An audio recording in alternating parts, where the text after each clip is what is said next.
Love, as it's commonly understood in Western society, is a 100% social construct. And after shit hits the fan, the obsessiveness that we deludedly call love will be replaced with bonds of necessity. People will no longer be getting together on the basis of romance and passion.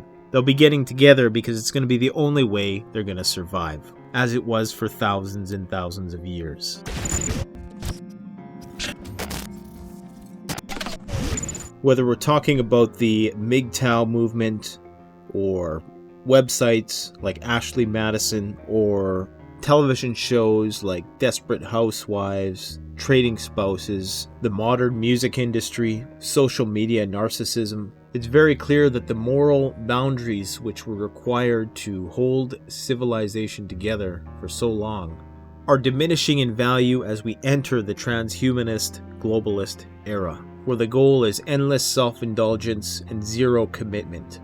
The future is a giant global orgy that goes on in the shadows, juxtaposed with one of the most sterile and weak-willed generations ever churned out by the human population. It's very possible that before the inevitable collapse of this paradigm, that we are going to max out in our hedonism. Part and parcel with our increased technological dependence is our increased independence from one another and the family unit, hence the lone wolf, Mad Max culture with which we live. But anyways, I want to talk about relationships in this video. Alright, so before you jump on the keyboard and tell me how jaded and pessimistic I am due to a failed relationship, I want to just talk about this in objective terms, because everything I'm going to tell you today is based on facts. What I'm going to talk about today is very important for understanding relationship dynamics when society collapses,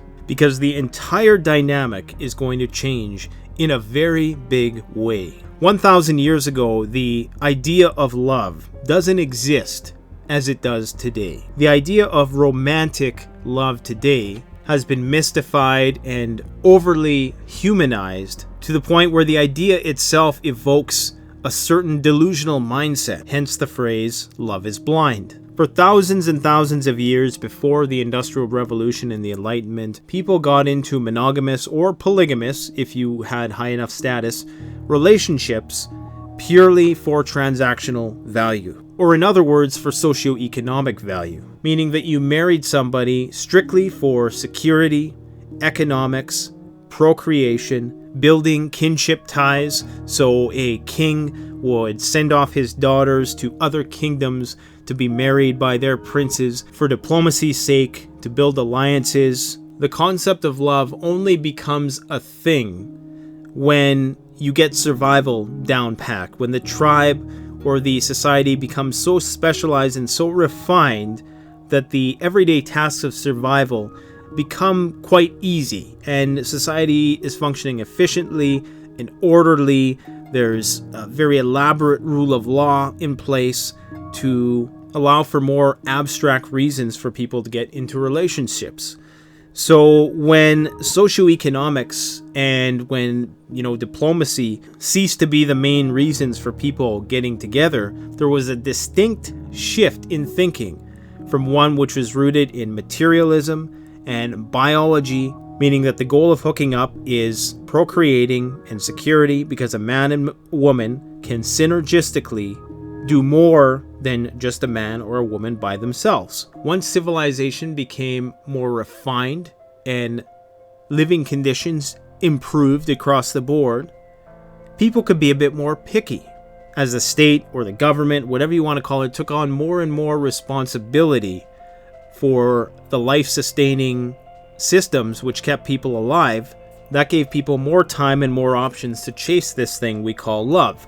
Also, as society became increasingly urban, there's more and more people to choose from. So it wasn't just marrying the farmer's daughter down the road because that was your only option. Now you had numerous different options, and you had to select somebody who you felt was most compatible to you, because it wasn't as easy anymore. You didn't just have to settle for the girl down the road. You could pick and choose from hundreds of different girls who lived in close proximity in these factory cities in the early industrialized society, even in the later feudal era or the civilizations of old, where you had that order. People could be more fussy and capricious and transient in their thinking about relationships. They weren't limited to one person anymore. People were now privy to having choice, and that choice led to preferences for different types of people. Our sexual and relationship preferences are shaped by nature and nurture. They're shaped by our biology. Our genetics dictate what we prefer in other people, and also how we were raised, the people we were exposed to. Experiences that happen to us early in life shape our preferences for people sexually and emotionally. And of course, a lot of the preferences that people have are rooted in our unconscious, and you don't even really know why you have a preference for that. You just do. And because people didn't really understand their preferences, in came this concept called love to give this process meaning, but also at the same time mystifying it and characterizing it as something which is divine and that people are destined for. Now, it may also have been that the church, who wanted to bond people in holy matrimony, as civilization emerges, so does the institution of the church, and the church becomes the moral compass of the land. And in order to keep people from hedonistically, going from one relationship to the next, in order for society to function in a way which was ordered and structured, you had to have monogamous relationships, at least at that time. So certainly the church and society as a whole had a vested interest in preserving this notion of love, something which went beyond mere compatibility and which had a divine quality to it, to bond people together in a way which overrode their lust for other people. The family unit emerges as a necessity for survival, but as we evolve technologically towards a more globalized world, the actual material need for the family diminishes. Now, before you jump in, you can definitely argue that family values and those traditionalist values are important on a variety of levels. I'm not saying they aren't. I'm just talking strictly objective here, and I'm not saying that I support the erosion of the family unit. I think family is a good thing. I wish there were more people who are interested in practicing those traditional values. But the objective, material reality is that the more and more government and larger institutions take on the roles of parents, the less and less necessary it becomes for two people to get married, stay together in order to support their children's upbringing. You have daycare, you have the education system, you have psychiatry, you have a variety of institutions which are helping and aiding in the process so that women can go and work, and you can have dual income households, which of course doubles the tax base, which no government in the world wants to give up, just for the record. Love, in many cases, is just a masquerade that veils the underlying biological lusting after somebody. And as lust is not really compatible with the idea of a civilized person, that extreme desire and codependency on somebody had to be repackaged in a way which just made it seem more meaningful than what it truly is. So up until around World War II, you still have the family unit pretty much intact, in spite of the fact that government is starting to play a larger role in people's lives. But the 60s come around, and you have the idea of free love. So the idea of love gets expanded. And really all love is it's an affinity. It's a extreme liking of something to a point of dependency on that particular thing. Love in its purest form is a form of codependency.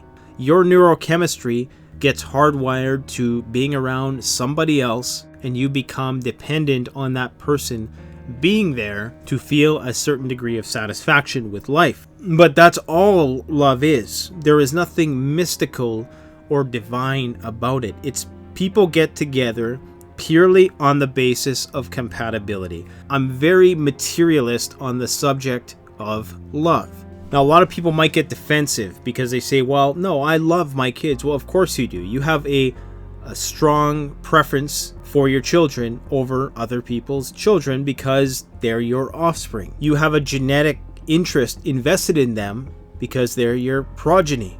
It's in our nature to propagate our DNA. You have a preference for your friends. You may love your friends in the agape sense of the word. The Greeks had 3 different types of love: agape, philia, and eros. So eros was, as the root word denotes, the erotic form of love, which is mostly sexual. Agape was a broader social kind of love, a more godlike form of love for your fellow man. Philia was a form of love which was rooted in friendship, and storge, which was love primarily, for your children, from parents to children. Those were some Greek classifications of love. But this abstract form of free love comes in to the point where we're at today, where people do not need to stay together. People do not need to be married anymore. And it's only going to take a few more generations, if society doesn't collapse before that, for marriage to be a thing of the past. We are entering the polyamorous age. This was foreseen in the book Brave New World, where people do not develop deep, meaningful connections anymore. Love now is an ephemeral thing where people just move from one relationship to the next. This is evidenced in divorce rates, which are 50%. And of course, that will continue to increase as long as technology progresses. But far more important than the divorce statistics is the simple fact that way less people are getting married in the first place anymore, and at later and later ages that are almost well beyond some people's breeding age. And now you have social media, you have the grass is always greener complex. Everybody now has this window into the world with which they compare their lives to others. And in doing so, it's always delusional because the fronts that people put up on social media are totally devoid of all the negative things that happen in their life. So people compare their own lives, which are wrought with all kinds of challenges and by and large suck. 90% of life is hard. But when you turn on your Facebook, you only see the front end. You only see the good things. You only see the good times. You see families holding hands in the park. You never see all the bad stuff. So in comparing yourself to those people, you start to think to yourself, well, maybe there's something better out there.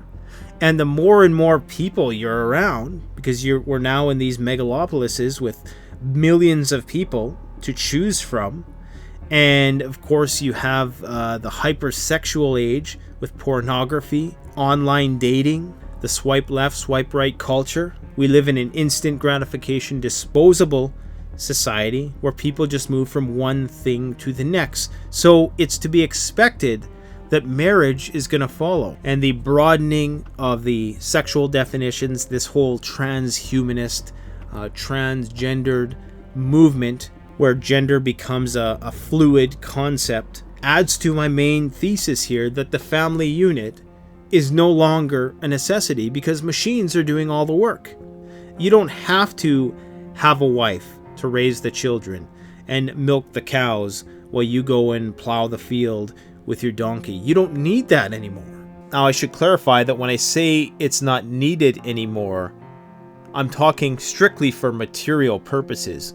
Obviously, not having strong maternal and paternal figures, both in the same household, for a child to grow up and model their behavior on, is going to lead to healthy, developed children, which aren't going to have to rely on psychiatric medications and the justice system to socialize them. We know both factually and intuitively that a strong nuclear family fosters healthy child development, but from a strictly material standpoint, it is no longer necessary because government has supplanted the father as the primary provider, the arbiter of family affairs, and of course they are the ones who discipline the child when they do something wrong in the form of the justice system or jail. Because in the nanny state society, the only one who's allowed to inflict corporal punishment is the courts. So because we don't need it, and because the concept of love is by and large a fantasy, it's no wonder that committed relationships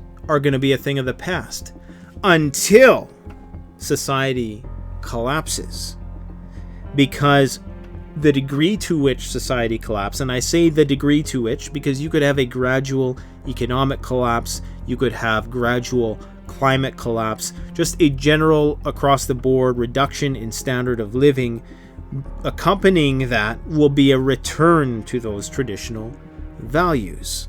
And it shouldn't be surprising then that a lot of preppers or people who espouse traditional values will happen to be preppers, and vice versa. Preppers happen to be traditionalists, and traditionalists happen to be more inclined towards the act of prepping. As if we unwittingly realize that if and when crap hits the fan and we go back to a earlier form of social stratification, that the family unit will once again become essential for our survival. Right now, you do not need a family to survive in society. You do not need a tribe. You do not need a group of any sort. That is the individualist culture with which we live in. And in many respects, this is great because it affords us all kinds of technology and choices. But the problem of choice is that you're never really satisfied because you're constantly looking for something that's better. You keep chasing something like a mirage, and right when you get to it, it disappears. So when the shit hits the fan, this idea of love, and I have to find my one true love, is going to fall by the wayside. And in place of it is going to be the rational understanding that in order to effectively procreate, we need to partake in a committed monogamous bond.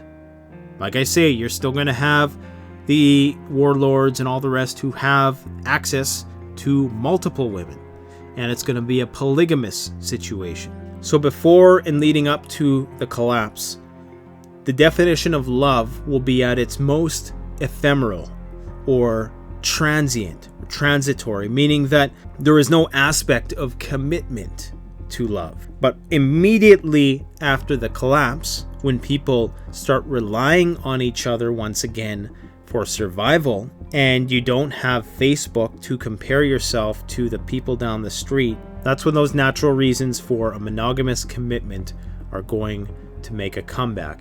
Now, there are still a lot of people holding out with this lifestyle, and there's still a lot of marriages which are successful because there are still many people out there with the help of all kinds of psychopharmaceuticals and increasingly exotic forms of sexual pleasure will stay together, even if it means doing things like swinging or, the TV show Trading Spouses. We are being primed on every front for the dissolution of the institution of marriage.